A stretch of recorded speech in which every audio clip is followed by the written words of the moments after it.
கொடியை கொஞ்சம் கீழே இறக்கு ராஜா.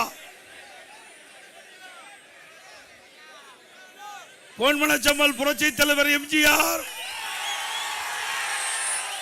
இதே புரட்சி தலைவி அம்மா இருவர தெய்வங்களை வணங்கி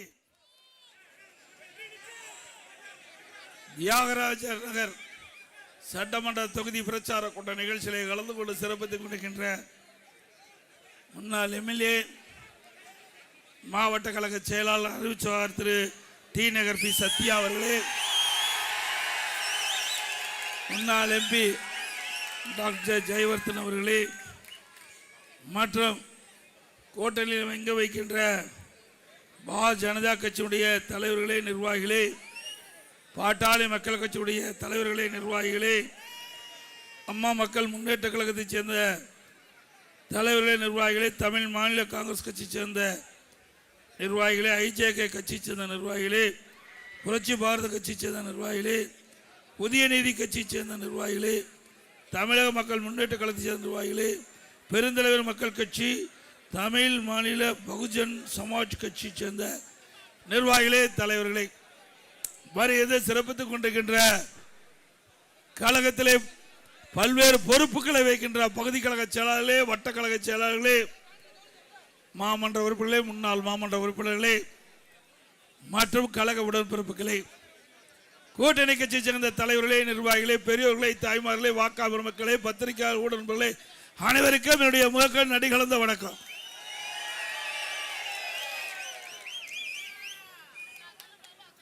இன்றைய தினம் திரு ஸ்டாலின் அவர்கள் சீர்காழியில் அவர் மாமனார் வீட்டுக்கு போனார். உண்மையினால மாமனார் வீடு அங்கதான். அங்க போய் நல்லா விருந்து சாப்பிட்டு மக்கள் ஏதாவது பேசுவாங்கன்னு சொன்ன உடனே அப்படியே வாக்கிங் போறார், நடபாதை மேற்கொள்றார். சீர்காழியில் அங்க போய் காய்கறி மார்க்கெட்டுக்கு போறாரு. டீ கடையை பார்த்தே இல்லை, செல்வந்தர்ல அங்கே டீ கடையில் போய் டீ குடிச்சார் அப்படின்னு பத்திரிகையில் செய்தி வந்திருக்குது. இதனால நாட்டு மக்களுக்கு ஏதாவது நன்மை உண்டா? அவர் டீ குடிக்கிறதுனால நாட்டு மக்களுக்கு என்ன நன்மை கிடைக்குது? அந்த டீ கடைக்காரனுக்கு அவர் கொடுத்த டீ பணம் வேஸ்ட், அது அவருக்கு இழந்து போனதான் மிச்சம். அப்போ அங்க வந்து அந்த சீர்காழியில் அவர் பேசுறார், ஏதோ என்னை பற்றி விமர்சனம் செய்கின்றார். இன்றைய தினம் தேர்தல் நடந்துகிட்டு இருக்குது. இந்த தேர்தல் நடக்கிற காலத்தில் பாராளுமன்ற தொகுதி மறுவரை செய்ய முயற்சிக்கிறாங்கன்னு ஸ்டாலின் அவர்களே, இப்ப தமிழ்நாட்டில் தேர்தல் நடக்குது, இதை பத்தி பேசு. இது நாடு முழுவதும் இருக்கின்றது. நாடாளுமன்ற பாராளுமன்ற தொகுதி வரைமுறை இந்தியா முழுவதும் இருப்பது, தமிழ்நாட்டுக்கு மட்டுமல்ல.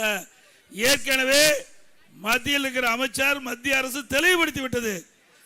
இந்த நாடாளுமன்ற தொகுதி வரைமுறை தமிழ்நாட்டுக்கு எந்த பாதிப்பும் இல்லை.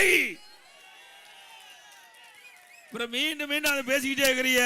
வேற ஒன்னும் பேசுறதுக்கு வழி இல்லை. நம்ம இயக்கத்தை பத்தி பேசுறதுக்கு எதுவுமே அவருக்கு கிடைக்கல. அதனால மத்தியில் இருக்கிற நாடாளுமன்றத்தை தொகுதி வரைமுறை பற்றி பேசுறார். இந்த இப்ப நடக்கிற தேர்தல் என்ன தேர்தல், அதை பத்தி பேசையா. நடக்காத நாடாளுமன்ற தேர்தல் எதுக்கு பேசிட்டு இருக்கிற? அதனால என்ன பயன்? ஆக எப்படியாவது காலத்தை ஓட்டணும். தேர்தல் வரைக்கும் எப்படியாவது அதிமுக மீது அவதூறு பிரச்சாரம் பண்ண வேணும், எடப்பாடி பழனிசாமியை அவதூறா பேச வேணும். அதுக்காக இந்த ஸ்டாலின் அவர்கள் இந்த கருத்தை சொல்லியிருக்காரு. அவர் இன்னும் ஒரு கருத்து சொல்றாரு. அந்த சீர்காழியில் அதிக திட்டங்களை ஸ்டாலின் நிறைவேற்றிருக்கிறான். உண்மையா? இந்த தியாகராஜர் சட்டமன்ற தொகுதிக்கு என்ன கொண்டாந்தாரு? அதோட முத்தான திட்டங்கள் நிறைய நிறைவேற்றியுள்ளாராம். நிறைவேற்றிருக்காரா? அவர் சொன்ன மாதிரி முத்தான திட்டம் கஞ்சா விற்கிற திட்டம், அது அருமையா வித்துக்கிட்டு இருக்குது. வேற எந்த ஒரு புதிய திட்டமும் இந்த ஆட்சியில சென்னை மாநகர மக்களுக்கு கிடைக்கல. குறிப்பா தியாகராஜர் நகர் தொகுதி கிடைக்கல. உண்மைதானே?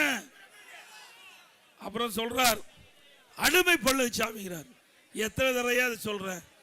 கீரல் விழுந்த ரெக்கார்டு மாதிரி திருப்பி திருப்பி அதையே சொல்லிட்டு இருக்கிறேன். நானும் திருப்பி திருப்பி அதுக்கு பதில் சொல்லிட்டேன். இது இருந்தா தானே புரிஞ்சுக்கிறதுக்கு. இது ஒண்ணுமே நாங்க பேசி என்ன பிரயோஜனம்? தொண்டை போறதுதான் மிச்சம். கத்தி கத்தி தொண்டை போனதான் மிச்சம். திரு ஸ்டாலின் அவர்களே, நல்ல மாட்டுக்கு ஒரு சூடு, நல்ல மாட்டுக்கு இதுல இருந்து புரிஞ்சுக்க வேணும். இதை விட்டுட்டு தமிழ்நாட்டுக்கு வாயா. தமிழ்நாட்டு மக்களுக்கு என்ன பிரச்சனை? அதிமுக ஆட்சியில இதை செய்யல அப்படின்னு சொல்ல அதுக்கு பதில் சொல்ல தயார். அதை விட்டுட்டு மத்தியில இருக்கிறத பத்தி பேசுவதனால இந்த தேர்தலுக்கு அதுக்கு சம்மதம் உண்டா? அடிமைகிறார். அதிமுக ஏற்கனவே தெளிவுபடுத்தி விட்டேன். நான் மட்டுமல்ல, எங்க தொண்டன் கூட யாருக்கு அடிமை இல்லை. எங்களுடைய பொன்மனச்சம்மல் புரட்சி தலைவர் எம்ஜிஆர், இதே புரட்சி தலைவி அம்மா, அவருடைய அரசு பள்ளியை படித்த மாணவர்கள் நாங்க யாருக்கு அஞ்ச மாட்டோம். இன்றைக்கு தமிழ்நாட்டு மக்களுக்கு நன்மை கிடைக்கின்ற எந்த திட்டமாக இருந்தாலும் ஆதரிப்போம், வரவேற்போம். தமிழ்நாட்டு மக்களுக்கு அவர்கள் யார் திட்டத்தை கொண்டு பாதிப்புக்குள்ளாகின்ற திட்டத்தை கொண்டு வந்தாலும் அதை எதிர்த்து முறியடிப்போம். இதுதான் எங்களுடைய கொள்கை. உங்க மாதிரி ஆட்சி அதிகாரத்துக்காக எதவானாலும் அடமான வைக்க மாட்டோம். அடமான வைக்கின்ற கட்சி திமுக கட்சி. இன்றைய தினம் திராவிட முன்னேற்ற கழகம் காங்கிரஸ் கூட்டணி வச்சிருது. அப்போ தமிழ்நாட்டில் சட்டமன்ற தேர்தல் வந்தது. அந்த நேரத்தில் திரு கருணாநிதி உடன்பட்டு வரல. தொகுதி உடன்பாடு ஏற்படுறதுக்கு காலதாமதம் செஞ்சார். உடனே இது காங்கிரஸ் கட்சி என்னாச்சு, ரெய்டு விட்டாங்க. அறிவாலயத்தில் முதல் மாடியில் ரெய்டு நடக்குது. கீழ்த்தளத்தில் கூட்டணி பேச்சுவார்த்தை கையெழுத்து போடுறார். இப்படி அடிமைத்தனமாக இருக்கின்ற ஸ்டாலின் அவர்களே, உங்களுக்கு பேசுவதற்கு தகுதி இருக்குதா அதிமுக பத்தி? நாங்க கூட்டணி அமைச்சோம். உன்னை போல 20 நாட்கள் அலையில அலைஞ்சு காங்கிரஸ்காரர் அவருடைய கருத்துக்கெல்லாம் சொல்லி, திமுக அவர் கருத்துக்கெல்லாம் சொல்லி, 2 பேரும் வார்த்தை போர் முற்றி ஒரு வழியா 20 நாள் கழிச்சு தான் கூட்டணி பேச்சுவார்த்தையை முடிச்சுங்க. உங்க கூட்டணி கட்சியில் இருக்கிறவங்களா போய் போய் பார்த்து பார்த்து செருப்பு தேஞ்சு போனதான் மிச்சம். ஸ்டாலினை பார்த்து. அண்ணா திமுக அப்படி இல்லை. அண்ணா திமுக கூட்டணி அமைக்கும் என்று அறிவிச்சோம். எங்களுடைய கூட்டணி கட்சி தலைவர்கள் அண்ணா திமுக தலைமை அலுவலகத்திலே ஒன்று கூடினோம். 2 மணி நேரத்தில் கூட்டணி பேச்சுவார்த்தை முடிவு பெற்றது. தமிழ் கொடிக்கையில் அப்படி பாட்டாளி ஒவ்வொரு கட்சிக்கும் எத்தனை இடம் என்று 2 மணி நேரத்தில் முடிவு செய்து அறிவிக்கப்பட்ட கட்சி அண்ணா திமுக கட்சி. அண்ணா திமுகவுக்கு இத்தனை இடம், பாரதிய ஜனதாவுக்கு இத்தனை இடம், பாட்டாளி மக்கள் கட்சி இத்தனை இடம், அம்மா மக்கள் முன்னேற்ற கழகத்துக்கு இத்தனை இடம் அப்படின்னு 2 மணி நேரத்தில் அனைத்து இந்திய அண்ணா திராவிட முன்னேற்ற கழக தலைமையிலே நம்ம கூட்டணி கட்சி சேர்ந்த தலைவர்கள் ஒன்று கூடினோம். ஒன்று கூடி பரஸ்பரமாக உணர்வுபூர்வமாக அனைவரும் மனவிட்டு பேசி கூட்டணி பேச்சுவார்த்தை உடன்பாடு ஏற்பட்டு நாம் ஒவ்வொரு கட்சிக்கும் எத்தனை இடங்கள் அறிவிக்கப்பட்ட கட்சி அண்ணா திமுக கட்சி. ஸ்டாலின் அவர்களே, யார் அடிமை இல்லை. அதுக்கு பிறகு அடுத்த நாள் தேர்தல் அறிவிப்பு செட் வேகத்தில் வெளியிட்டோம். உன்னை போல 10 நாள் கழிச்சு நாங்கள் விடல. 10 அடுத்த நாளே கூட்டணி பேச்சுவார்த்தை முடித்து அடுத்த நாள் நாம தேர்தல் வாக்குறுதியை வெளிச்சோம். அதுக்கு அடுத்த நாள் முதல் வேட்பாளர் பட்டியல் தமிழகத்திலே நாம தான் வெளியிட்டோம். வெளியிட்டோம்ல. அதுக்கு அடுத்த நாள் 2வது பட்டியல், அதுக்கு அடுத்தது 3வது பட்டியல், இப்படி வரிசையா நம்முடைய தேர்தல் வேட்பாளர் பட்டியலை அறிவித்து ஒரு சாதனை படைத்த கட்சி அண்ணா திமுக கட்சி. அது மட்டுமல்ல, நீங்க 10 நாள் கழித்து தேர்தல் அறிவிப்பு வெளியிட்டு திரு ஸ்டாலின் பேசுறாரு, திமுகவை காப்படிச்சோமா? யாரையா முதல் தேர்தல் அறிவிப்பு வெளியிட்டா? நீங்களே சொல்லுங்க, சத்தமா சொல்லுங்க. காது கேட்கிற மாதிரி சவுண்ட் பத்தல. அண்ணா திமுக தானே முதல்ல தேர்தல் அறிவிப்பு வெளியிட்டீங்க. 2வது 10 நாள் கழிச்சு தானே திமுக தேர்தல் அறிவிப்பு வெளியிட்டாங்க. யார் யாரை காப்பி அடிச்சிருப்பாங்க? நம்ம நம்ம விட்ட தேர்தல் அறிக்கையை பார்த்து தானே திமுக காப்பி அடிச்சது. அங்க ஒண்ணு சரக்கு இல்ல. திமுக அறிக்கை, திமுக அறிவிப்புல, ஏன்னா ஏற்கனவே 2021 சட்டமன்ற பொதுத் தேர்தல் போது திராவிட முன்னேற்ற கழகம் 525 அறிவிப்புகளை வெளியிட்டாங்க. அதுல 4 பங்கு அறிவிப்பு கூட நிறைவேற்றல. அதனால அவர்கள் தகுதியுமா தேர்தல் அறிவிப்பு வெளியிட முடியல. காரணம் அதுதான். அதிமுக அப்படி இல்லை. அம்மா அவர்கள் இருக்கின்ற பொழுது என்னென்ன தேர்தல் அறிவிப்புகள் கொடுத்தாங்களோ, என்னென்ன அறிவிப்புகள் வெளியிட்டாங்களோ அத்தனை நிறைவேற்றப்பட்ட ஒரே கட்சி அதிமுக கட்சி. அப்புறம் தமிழ்நாடு அணியா டெல்லி அணியா, தமிழ்நாடு அணியா டெல்லி அணியா புதுசா கண்டுபிடிச்சிருக்காரு. டாக்டர் பட்டம் கொடுத்துடலாம் ஸ்டாலின். எத்தனை தடவை தான் சொல்றது, தமிழ்நாட்டில் தேர்தல் நடக்குது. திரு ஸ்டாலின் அவர்களே, தமிழ்நாட்டுக்கு வா. டெல்லியிலேயே உட்கார்ந்துருக்கிறாரு. ஏதோ டெல்லியில பயமாட்டு இருக்குது ஸ்டாலினுக்கு.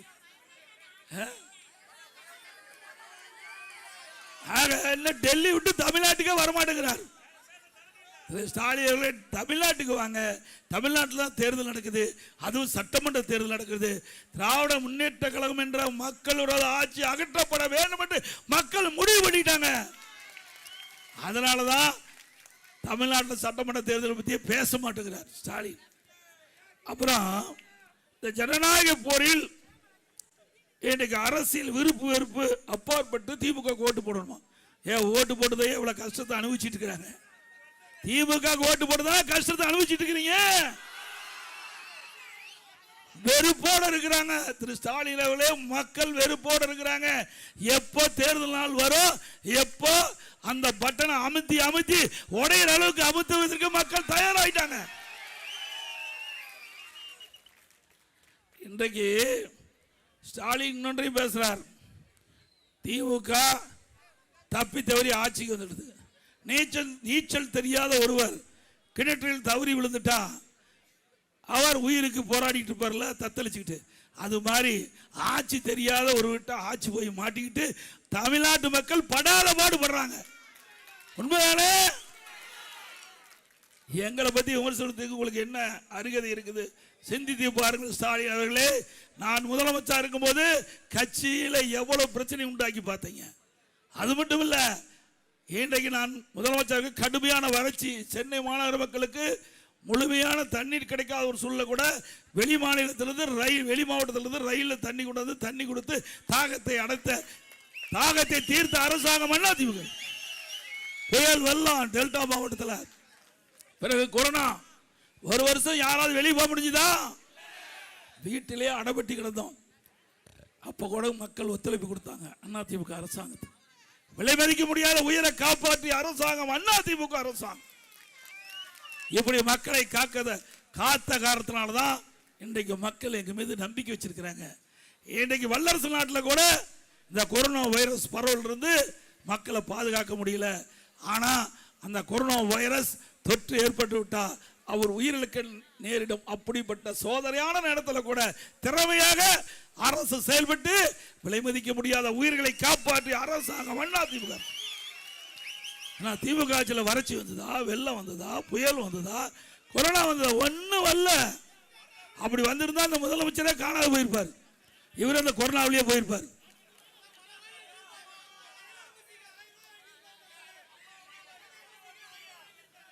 இன்னொன்னு சொல்றாரு, பச்சை பை பழனிசாமி. ஆனா பொய்யா என்ன வரைக்கும் பேசிட்டு இருக்கிறேன். அவருக்கு அப்படி தோன்றது, நான் என்ன செய்யறது? உண்மை பேசுனா அவருக்கு உரைக்குது, பதறாரு. ஸ்டாலின் அவர்களுக்கு உண்மை பேசிக்கிட்ட பொழுது பதறாரு. ஆக இன்றைக்கு இந்த ஆட்சியில் அப்புறம் பொல்லாத ஆட்சிக்கு பொள்ளாட்சியே சாட்சியா. அப்படிப்பட்ட ஒரு சம்பவம் நடந்த உடனே உடனடியாக அதிமுக அரசு சிபிஐ விசாரிக்க வேண்டும் என்று உத்தரவு போட்ட அரசு அதிமுக அரசாங்கம். அப்படி மடியில கனம் இல்ல, வழியில பயம் இல்ல, அப்படிப்பட்ட ஒரு நேர்மையான ஆட்சியை அதிமுக ஆட்சியில் நாங்கள் செஞ்சோம். உங்க ஆட்சி மாதிரி 2 ஆண்டு பச்சை குழந்தை கிருஷ்ணகிரியில கதற பாலியல் சீண்டலுக்கு உட்படுத்தப்பட்டு படுகொலை செய்யப்பட்டாங்களே, அப்பா அப்பாங்கிறைய அப்பா அப்பா என்ற அந்த குழந்தை கதறுகின்ற பொழுது உங்களுக்கு காது கேட்கலையா? அப்பா ஸ்டாலின் அவர்களே, எவ்வளவு கொடுமை! பிஞ்சு குழந்தை அதை கூட விட்டு வைக்கல, பெண்களை விட்டு வைக்கல, நம்முடைய மூத்த தாய்மார்களை கூட விட்டு வைக்கல. அப்படிப்பட்ட ஒரு கேவலமான ஆட்சி. இந்த ஆட்சியில போதைப் பொருள் விற்பனை அமோகமா வித்துக்கிட்டு இருக்குது. அதை கட்டுப்படுத்த தவறிய அரசாங்கம், கையிலாகாத அரசாங்கம், திறமையற்ற முதலமைச்சர், பொம்மை முதலமைச்சர் நாட்டை ஆண்டு கொண்டு இருக்கிற காரணத்தினால இவ்வளவு துன்பத்துக்கு மக்கள் ஆளாயிருக்கிறாங்க. அதையெல்லாம் கட்டுப்படுத்த துப்பு இல்லாத ஒரு முதலமைச்சர் என்னை பற்றி விமர்சனம் செய்வதற்கு அருகதை உண்டா?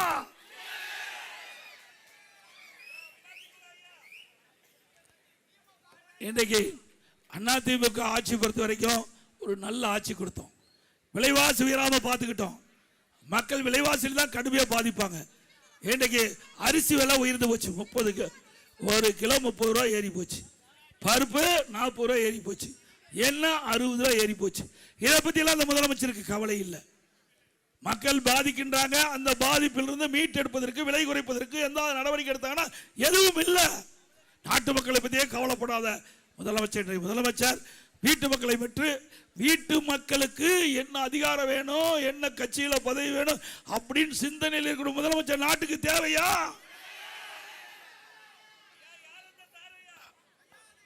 அதெல்லாம் நாம் வந்து கண்டுபிடிச்சிடலாம். அதிமுக ஆட்சியில யார் அந்த சார் என்று எப்ப வேணா நிலவி இருக்கலாம். அந்த சார் யார் என்று பிரியாணி சாப்பிடும் போதே கண்டுபிடிச்சாச்சு. அதோட இந்த திராவிட முன்னேற்ற கழக ஆட்சியில் மின் கட்டணம் 67% உயர்ந்தாச்சு. இன்றைக்கு மாநகராட்சி பகுதி, இன்றைக்கு வீட்டு வரி அதிமுக ஆட்சியில் இருந்ததை விட 100% வீட்டு வரி, ஆண்டுக்கு 6% உயர்வு, 2 வருஷத்துல 12%, 112% வீட்டு வரி உயர்வு. கடவரி 150%. தம்பி, கடவரி 150% உயர்ந்தாச்சு. ஆண்டுக்கு 6% உயர்வு. அதே போல குடிநீர் வரி உயர்வு. குப்பைக்கு வரி போட்ட ஒரே அரசாங்கம் திமுக அரசு. அதை கூட விட்டு வைக்கல. அதோட கேவலம் டாய்லெட் பராமரிப்பதில் கூட ஊழல் செய்த ஒரே அரசாங்கம் இந்தியாவில் இந்த சென்னை மாநகராட்சியில் இருக்கிற இந்த தமிழ்நாடு அரசாங்கம் தான்.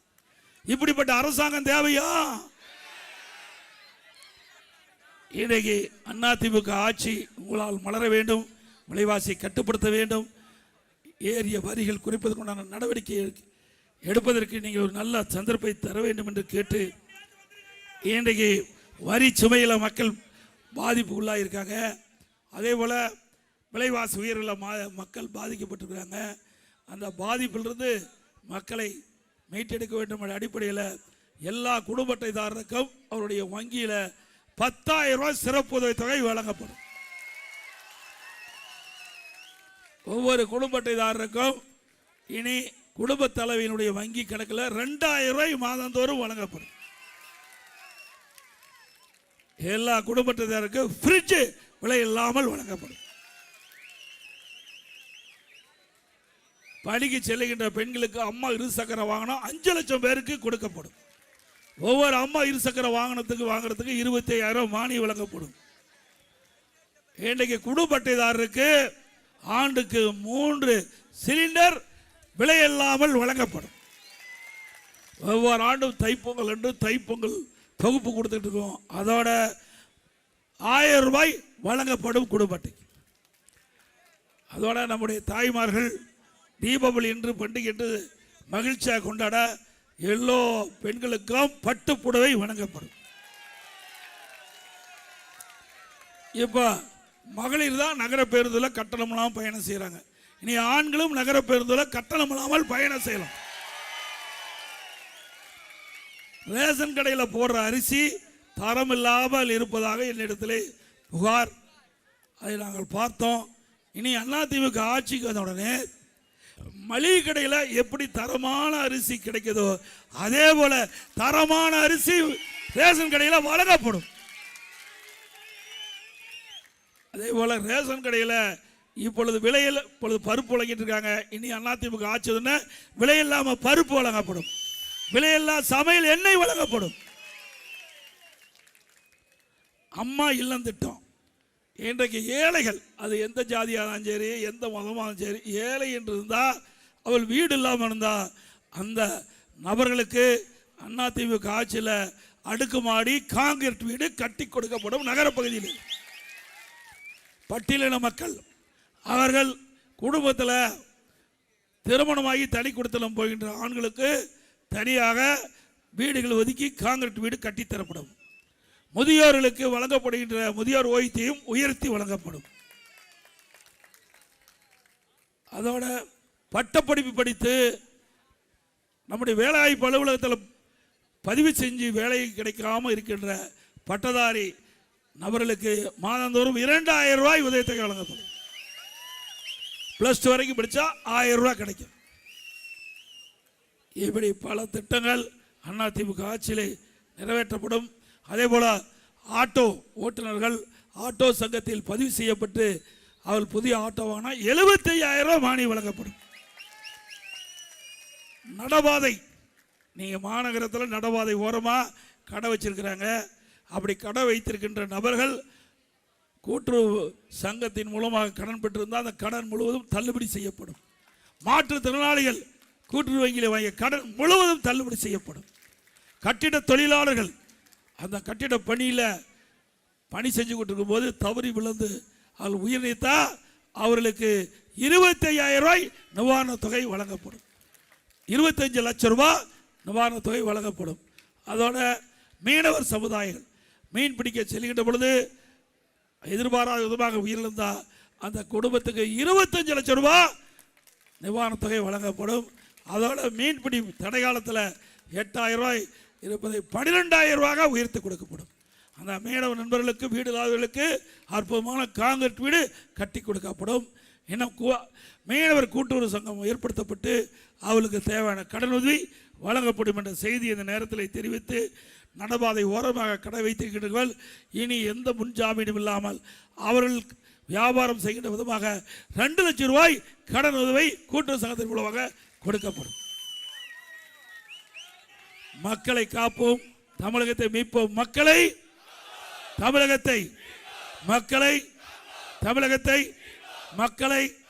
தமிழகத்தை ஸ்டாலின் மாடல் அரசு, ஃபெயிலியர் மாடல் அரசு. Bye bye Stalin. நன்றி, வணக்கம்.